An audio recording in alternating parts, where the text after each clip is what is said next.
Assalamualaikum warahmatullahi wabarakatuh. Saya Daniel Aditya Putra Pamungkas, mahasiswa aktif dari Institut Setiami Bekasi, Kampus A. Saya merupakan mahasiswa semester 1. Saya di sini akan menjelaskan tentang mata kuliah Pendidikan Pancasila, yaitu Pancasila sebagai ideologi negara. Dengan dosen Bapak Bambang.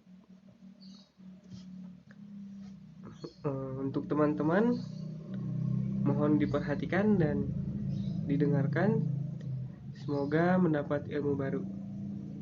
Selanjutnya saya akan memberi slide-slide tentang Pancasila sebagai ideologi negara. Mohon dipahami, beserta penjelasannya nanti akan saya jelaskan. Terima kasih. Pengertian ideologi. Istilah ideologi berasal dari kata idea yang berarti gagasan, konsep, pengertian dasar, cita-cita, dan logos yang berarti ilmu. Jadi, secara harafiah, ideologi berarti ilmu tentang pengertian dasar, ide, atau cita-cita. Cita-cita yang dimaksudkan adalah cita-cita yang tetap sifatnya dan harus dapat dicapai sehingga cita-cita itu sekaligus merupakan dasar, pandangan, paham. Ideologi yang semula berarti gagasan, ide, cita-cita itu berkembang menjadi suatu paham mengenai seperangkat nilai atau pemikiran yang oleh seseorang atau sekelompok orang menjadi suatu pegangan hidup. Itu pengertian dari ideologi itu sendiri. Ideologi itu sendiri dibagi menjadi ideologi terbuka dan ideologi tertutup. Ideologi terbuka bersifat inklusif, tidak totaliter, dan tidak dapat dipakai melegitimasi kekuasaan sekelompok orang, artinya bahwa sistem ini bersifat demokratis dan terbuka. Ideologi tertutup bersifat otoriter dan totaliter. Arti totaliter itu sendiri adalah bahwa pemerintahan dengan kekuasaannya mempunyai hak mutlak untuk mengatur di segala bidang aspek yang ada. Nah, untuk Pancasila ini sendiri merupakan ideologi terbuka.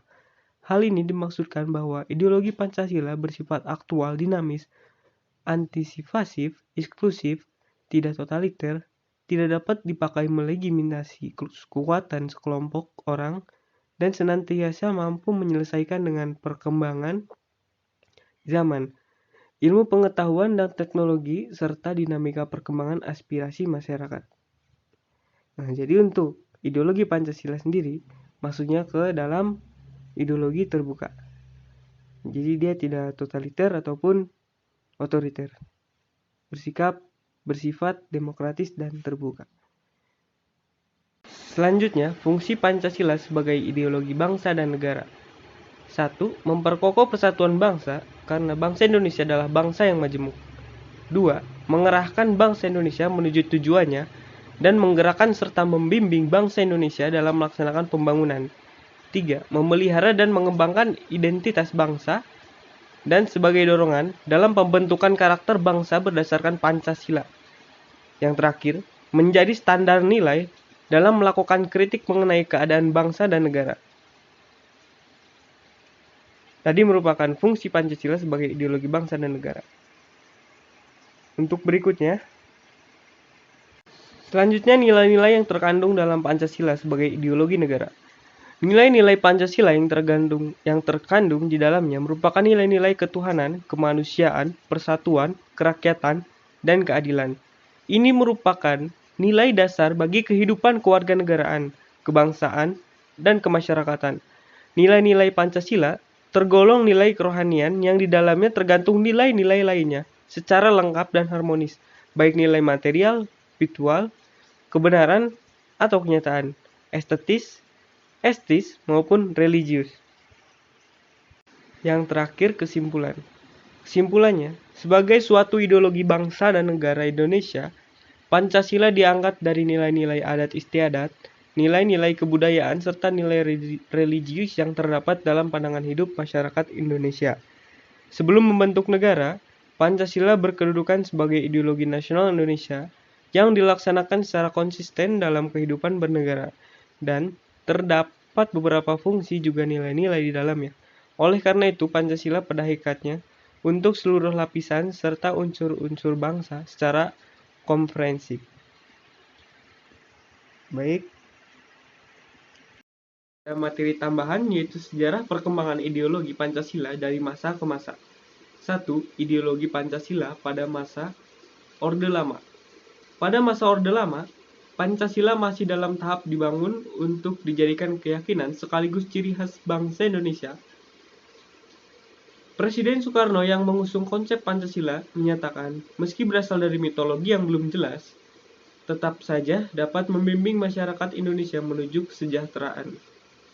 Pada masa ini, perkembangan Pancasila dipengaruhi oleh berbagai kondisi dan situasi di dunia yang masih dilanda kekacauan.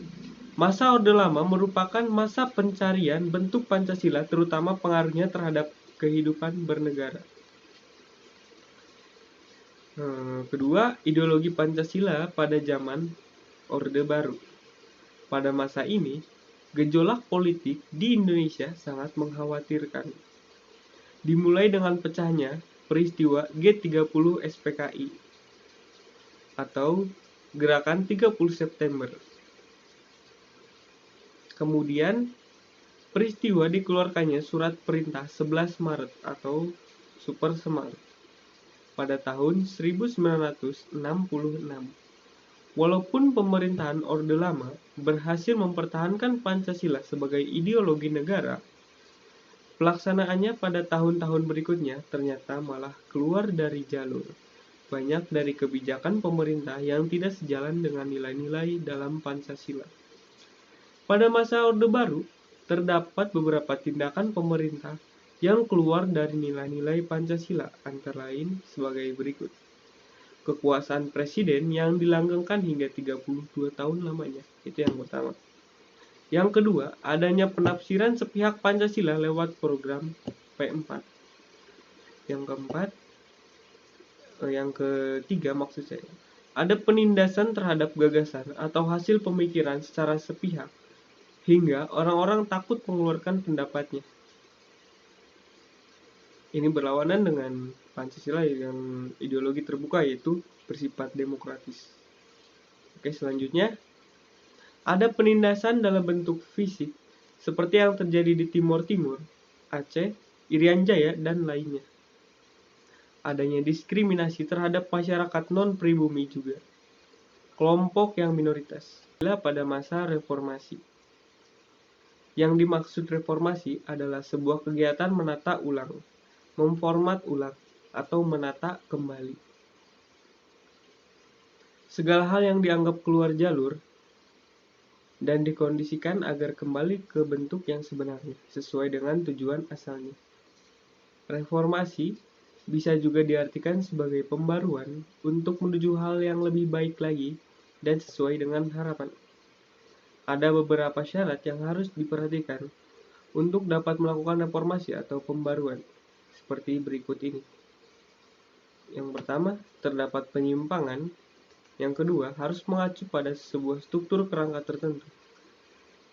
Yang ketiga, reformasi harus dapat mengembalikan sistem pada dasar negara demokrasi.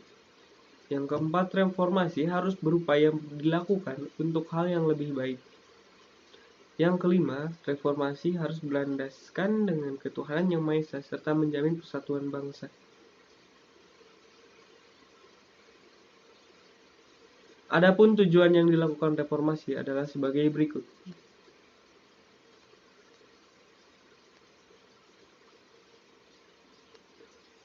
Untuk melakukan perubahan yang bertahap demi menemukan pembaruan nilai-nilai dalam kehidupan bernegara. 2. Untuk melakukan penataan terhadap seluruh struktur kenegaraan termasuk hukum dan undang-undang yang menyimpang dari tujuan. Yang ketiga, untuk melakukan perbaikan di berbagai aspek kehidupan seperti bidang politik, ekonomi, sosial, budaya, juga pertahanan keamanan.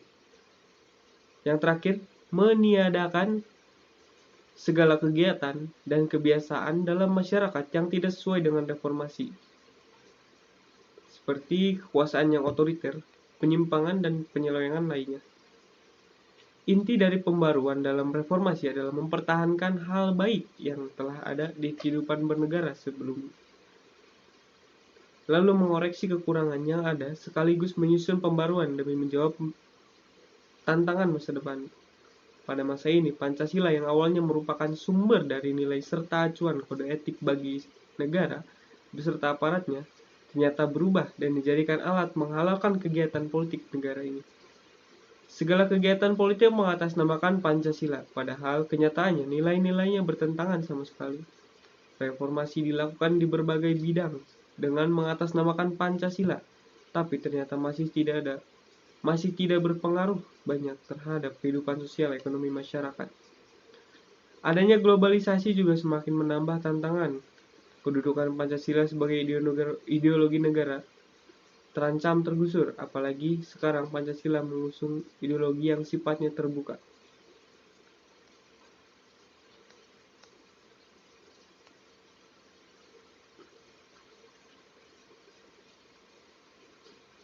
Nah, itulah penjelasan tentang Pancasila sebagai ideologi negara yang memiliki pemaknaan tersendiri bagi generasi bangsa. Ideologi Pancasila memiliki perjalanan sejarah mulai dari awal terbentuknya negara Indonesia, bahkan hingga saat ini masih menjadi ideologi negara yang pokok dalam bangsa ini. Itulah sebabnya sebagai generasi bangsa kita perlu mengetahui dan memahami tentang konsep Pancasila sebagai ideologi negara ini. Sekian sudah penjelasan dari saya. Kurang dan lebihnya mohon dimaafkan. Wabillahi taufiq wal hidayah. Wassalamualaikum warahmatullahi wabarakatuh. Semoga rekan-rekan sekalian dan dosen Pak Bambang Sumantri diberikan kesehatan selalu dan rezeki yang lancar. Amin ya Allah. Sampai jumpa di video saya selanjutnya. Terima kasih.